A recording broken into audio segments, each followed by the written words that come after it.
Армысыздар, мен Аман Ислам Нұрбергенұлы, Подсепны жалпы орта білім беретін мектебінің 9-шы сынып оқушысы, жетекшім Сенбі Жансая Хасанқызы. Адам өз өмірінде екі нәрседен қателеспеу керек екен. Соның бірі мамандығы.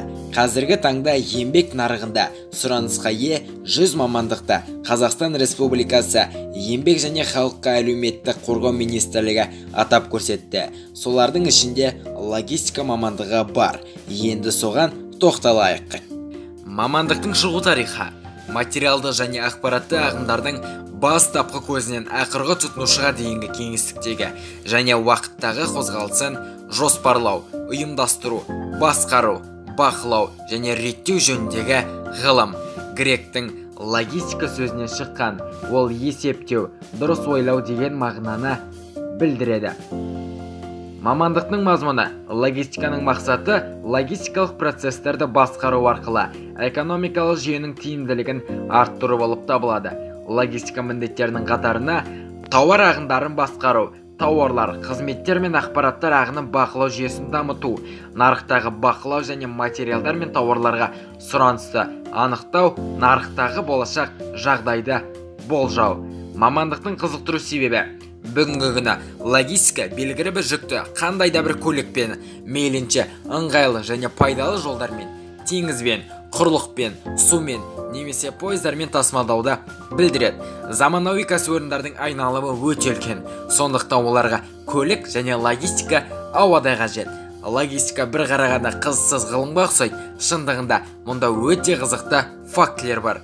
Жапонияда нәзік заттар күріш қауыздарына тасымалданады. Компания бір жыл бойы тасымалдайтын өзара жалғанған шұжықтардың ұзындығы жерден айға дейінгі қашықтықтан да асады. ақш-тағы азық-түлік өнімдерінің келетін болсақ, мұнда логистикалық компаниялардың көпшілігі картоп тасымалдайды екен. Осы сала бойынша атақты адамдар. Ежелгі және барлық уақыттағы ең үлкен логистик Александр Македонский болып саналады. Өмірге деген стратегиялық көзқарастар оған осындай атақ алуға көмектесті. Владимир Солодкин, СПСР Экспресс компания 15 жылдан астам уақыт жұмыс істейді. Ресей нарығында жедел жеткізуден бастап, ол барлық жаңа сегменттердің арқасында кеңейе түсті. Алексей Никулин, Светлана компанияны 1999 жылы құрды. Геннадий Карташов, ол әлі күнге дейін бас директор. Мамандықтың оң және кез жақтары.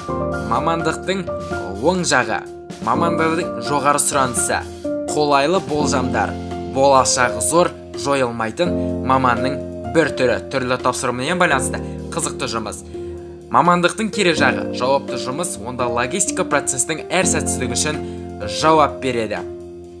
Пайдалы кеңестер. Логистика келешек мамандығы. Қазақстанның дүниежүзілік рынокқа одан әрі кірігуі, кәсіпқой логистердің ағылып келуін сөзсіз талап етеді. Табысты мансап жасау үшін логистик мамандығына талдаушылық, зердеме жүйелі ойлау, жіктілік, қиын жағдайлардан тез жол табу, адамдармен араласа білу дағдылары қажет болады.